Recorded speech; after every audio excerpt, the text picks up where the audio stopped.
Howdy, Banger fans. Blaine Smith welcoming you to another episode of Overkill Reviews, Banger's weekly metal review show. Last week, we were excited to have Sarah back. It's always nice to see her over there in Finland. And while she was back on the channel, a very large album came out. So we're covering it this week. Have a listen.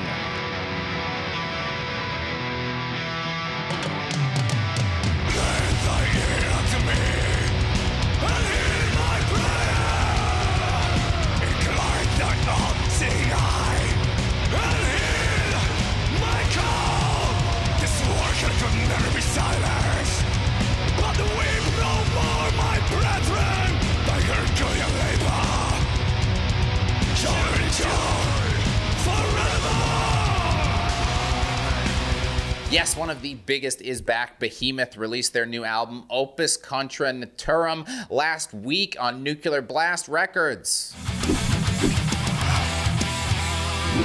Formed in 1991 in Poland as a black metal band, since then Behemoth has transformed into a real blackened death behemoth in the metal world. They're very much a needs no introduction type of group in that A, they are very massive and you already know who Behemoth is, and B, they have an incredibly stable lineup, especially for a band of this size. They haven't had any real lineup changes in almost 20 years, and yes, that means live guitarist Patrick Seth Steiber is still only credited as a session musician. God damn, they had this motherfucker at assistant manager position since 2004. Give a guy a break and toss him a writing credit here and there. Sheesh. This marks their 12th record and an interesting turning point in Behemoth's career. Their first 10 records were almost universally regarded as incredibly strong. Their last record, I Loved You at Your Darkest, proved to be their first divisive release, where some people liked it, some people not so much. Can the band get back on the left-hand path, or will they continue to slide? Let's find out in the review. Unfortunately, if you've been having trouble stomaching the band's increasing infatuation with pomp and a bit more of the Nurgle and the Behemoth vibes to proceedings, this ain't gonna be no Pepto-Bismol for that tum-tum. From the very edgy, no use allowed in song titles or the lyrics, to the fact that this is an album written as a middle finger to social media and cancel culture by a 45-year-old multi-millionaire social media addict. Like, Nurgle's social media presence is almost enough to make a Taylor Swift fan go, it's a bit much, dude. In the same way that during the Trump administration, we got late night shows shoveling out weak Trump impressions as an excuse for comedy, we've gotten the pendulum swing back the other way, where now the biggest metal bands in the world are exclusively complaining about teens on Twitter. If you want a more tangible reason, if you're like, hey, who cares? Yeah, cancel culture's terrible. You know what always comes with this giant middle finger to society? An increase in symphonic elements and overused vocal processing effects. Have a listen.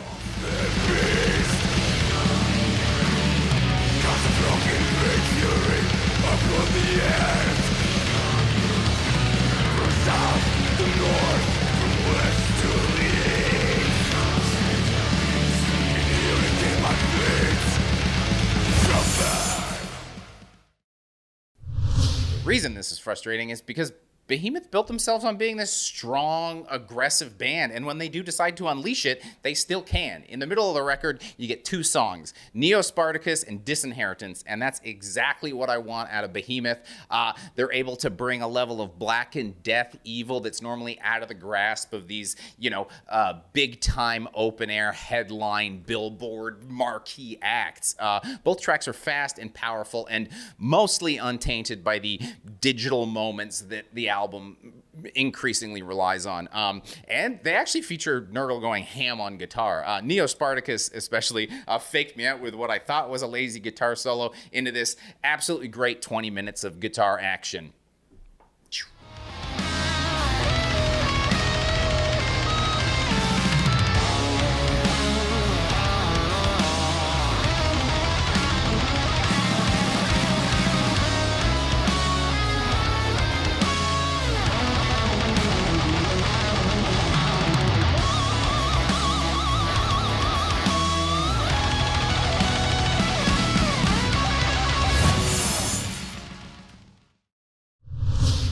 For all the luxury Behemoth presents itself in this album with, at many points it comes across extremely formulaic and lazy. This is Behemoth, a band that went 20 years without releasing an album that you could reasonably call bad. Some people say The Satanist is the pinnacle of the genre. They're wrong, but people still say it. So I don't get how we got here so quickly. Album opener, post-God Nirvana, is like 3 minutes of an episode of Wheel of Time on in the background. The whole album's lyrics are cringy enough to make me squirm in my seat with the I love Satan thing. There's the aforementioned thin synth arrangements, which just really aren't up to the caliber that bands of this level normally present over-the-top synth arrangements with. And there's Once Upon a Pale Horse, a song that somehow managed to dodge the no use allowed policy and a staggeringly basic and played out black metal snore. Listen to 30 seconds of this and know that that's the whole 4 minutes. It doesn't go anywhere. They don't do anything with it. It's this basic.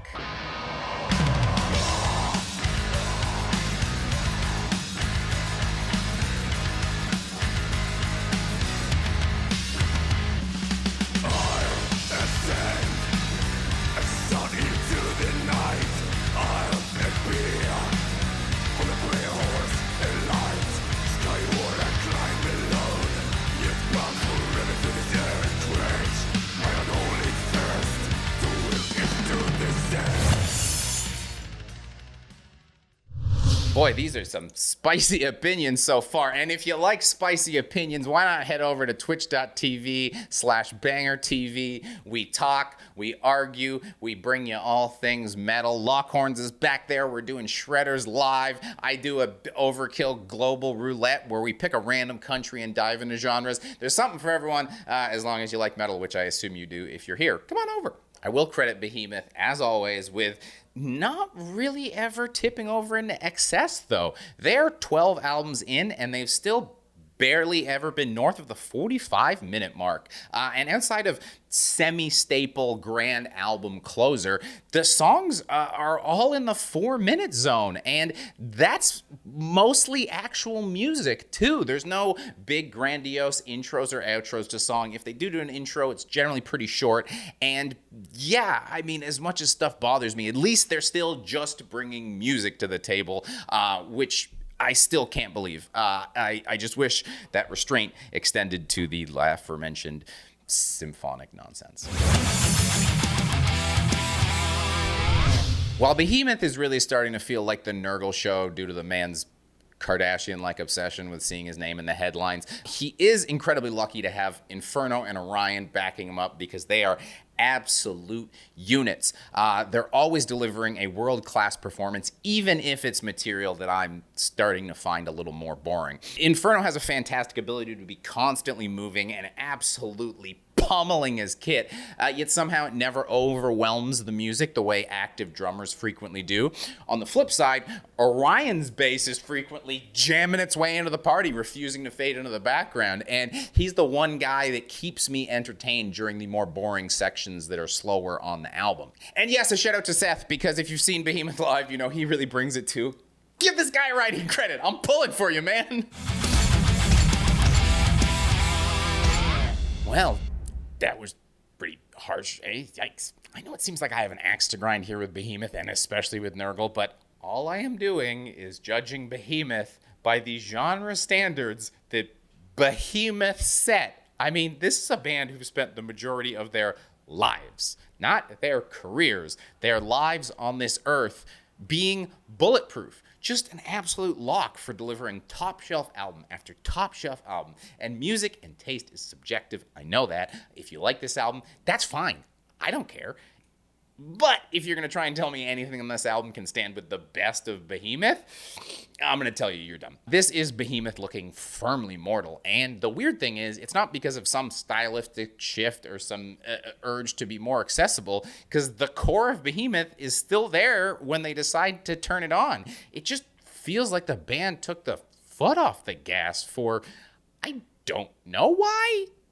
And that's why I have to give the album 2.5 out of 5 tacky skulls from like HomeSense or something to go with all that fake gold nonsense going on. And thus we come to shoutouts time. Part of the reason I'm judging Behemoth so harshly is because this month is absolutely stacked. Like one of the most dense months I've seen in my time here at Banger for just amazing albums coming out. I can give you 4 great albums that come out today in the Black and Death genre.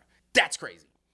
If you want some aggressive black metal, we've got Finland's Celestial Grave releasing Vitriolic Atonement on the Sinister Flame. If you want some arty black metal out of the UK, we've got Terra releasing Fair Dich Exister das Alles Nicht on Code 666 Records. If you want some death metal, we've got local group Gut Void releasing Durance of Lightless Horizons on Blood Harvest. I absolutely love seeing these guys, and I love this record. So yes, Toronto, we doing it. And if you want some black and death metal that is almost the exact opposite of Behemoth, this is a little more raw.